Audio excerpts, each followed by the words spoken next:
Business meet పెడతాం, ఎంఓయూలు చేసుకుంటాం. ఏ ప్రభుత్వం చేయాల్సిందే. అడ్డగోలు జమాబందీ దానికి లెక్కలేని కథ అంటే ఏందన్నట్టు ఒక హైప్ క్రియేట్ చేసుడు. దీనికి ఆజుడు, దీనికి గురువు చంద్రబాబు నాయుడు. ఇప్పుడు చంద్రబాబు నాయుడు చెప్పిన లెక్కల బిజినెస్ వచ్చేది ఉంటే, ఎంఓయూలు సక్సెస్ అయ్యేది ఉంటే ఆంధ్రప్రదేశ్లో ఈ పాటికి 20 లక్షల కోట్లు వచ్చి ఉండాలి.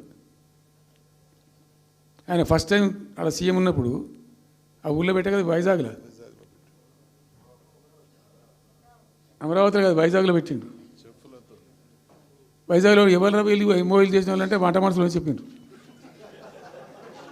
ఆ స్టార్ హోటల్లో బయట వంట మనుషులు, వాడు ఎవడ సప్లై చేసేటోళ్ళు, వాడు వచ్చి కూర్చోపోయి సంతకం పెట్టడం పెట్టిండు వాడు పాపం.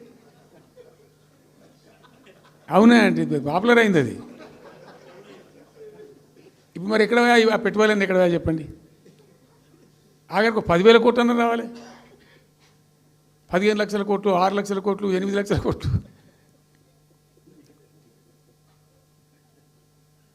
అయితే అప్పుడు తమాషా జరిగింది. ఈ భోపాల ముఖ్య